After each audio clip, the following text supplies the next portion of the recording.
Good afternoon. It's Tuesday 15th of December. I am back in the reading nook and for one last time with this big box. Over the past couple of weeks I've been delving into it and finding out what's in here. It's all from Free League Publishing, all things I'm going to review. So I've already started with one of the books, The Crypt of the Mellified Mage for Forbidden Lands. Pulling this open, I'm going to a bit of unpacking because I get right down to the bottom.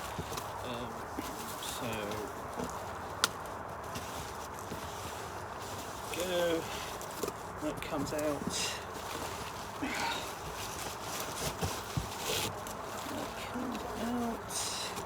And at the very bottom we have. Oh my gosh! That. I was not expecting to receive this, but this is the illustrated Mountains of Madness, published by Free League Publishing.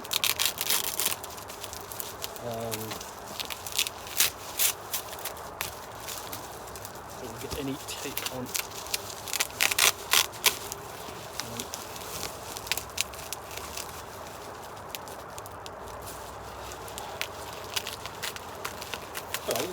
It's well taped up, I will give you that. But I don't want to just sort of.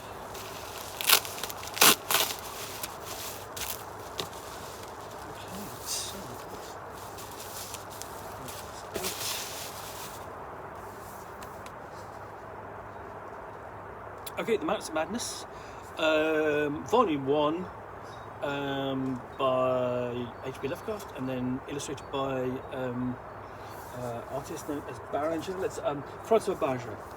Okay, is his name. Now, obviously, The Mountains of Madness is Lovecraft's classic tale of Antarctic exploration and horror. It's his only novel. And it details how the expedition from the Miskatonic University makes an exploration of the Antarctic and discovers essentially an ancient forgotten city. Deep in the mountains that don't seem to be there. Basically, the dire expedition basically it's the dire expedition led by William Dyer. And the story itself is one of the greatest classics of American horror literature. It's the most ambitious Lovecraft ever wrote. It served as a source of inspiration for filmmakers and authors in the decade since his death. This is the first volume of 2. Francois Barringer, illustrator who has previously worked in film and games, was fascinated early on by Lovecraft's creatures and visions which populated the greatest recesses of fantasy. Having previously illustrated The Call of Cthulhu to great acclaim, nominated for a Chesley Award, this book is his most ambitious so far. So, and this is a stunning cover. Just an idea of this massive city, basically crumbling away into the ice, having been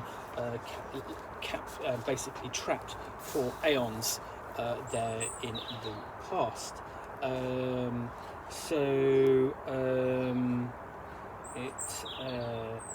we go.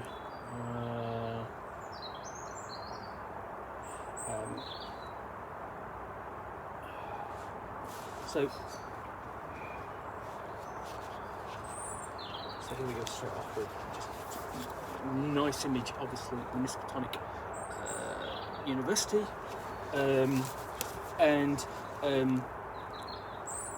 straight into the text. Again, the text is nicely. The text is nicely readable here, and these 4 pieces of artwork. They're in Harbour, Boston,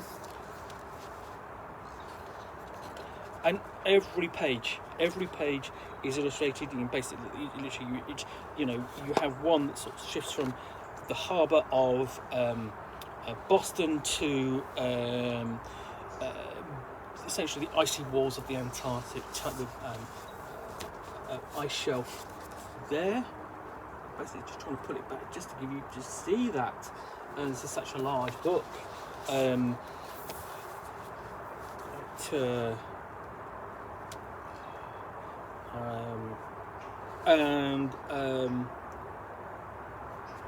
It's interesting. Basically, once they're up on the ice shelf, it basically shows you how modern the expedition is. Because essentially, they have their own aircraft,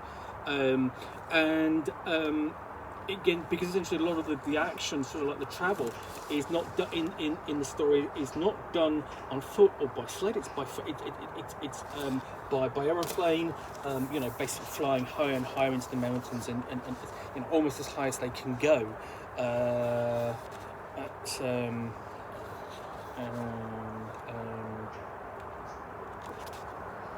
Essentially, what you've got really is with the planes. Essentially, they're ski planes. Again, we've got scenes of the expedition and basically the excavations there. And what we're talking here is sort of like the discovery of the remains of the strange creatures in the ice.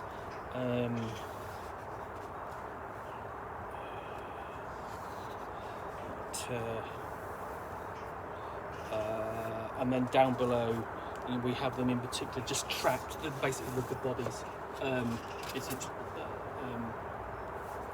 Basically the elder things, basically they're starfish-sized heads, basically dead, basically frozen below, in ice caves below.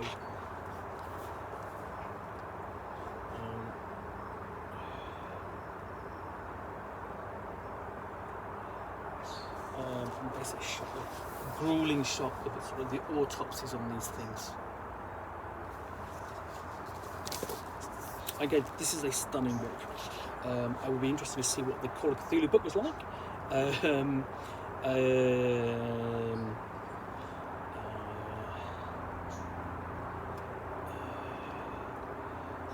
And here they make the flight, basically towards where the creatures basically came from. You can see the city in the distance, the difficulty of the flight there.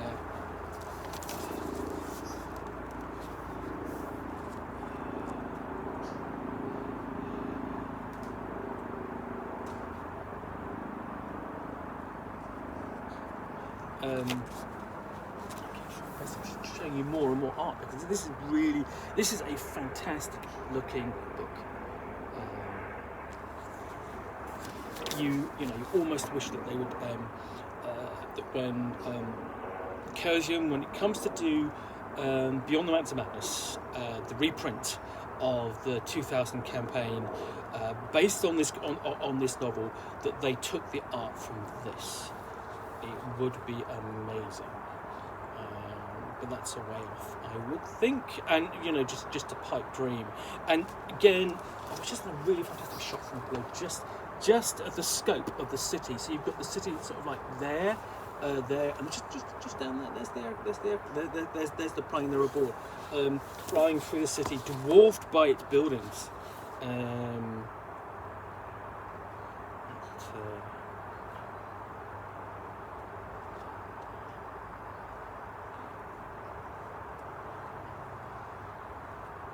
So yeah, if you've got this, if you with this, you could easily take it and use it as the artwork is inspiration for when you're running or you're playing Beyond the Mountains of Madness. In part because one of the fantastic things about that campaign is that the novel itself forms a player handout if the player characters can get hold of it. It's likely that they will, but essentially you could actually this would serve as sort of like an illustrated manuscript, just something extra. They're not only basically, illustrating in terms of the text of what they see and what the NPCs have experienced on the previous expedition. Essentially, because in the campaign, the investigators are following in their wake. Basically what they see. So yes, this is at the Mountains of Madness from Freely Publishing. Fantastic looking book. The thing is, it's anybody with interest in Lovecraft as an author will probably have a copy of the book themselves already.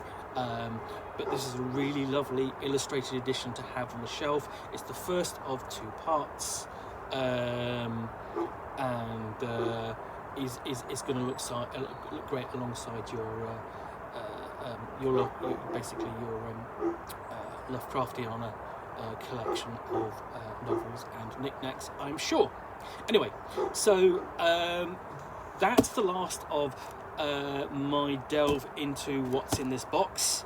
It's all titles from Freely Publishing, which I will review in due course. Thank you to Boel and Thomas for supporting me with these reviews. I really do appreciate it, and they will be forthcoming over the next few months. Thank you again for watching another unboxing in the Nook. I will be back soon. If you like this, please click like. Feel free to make a comment, or even subscribe, because I will have more videos for you soon. Bye for now.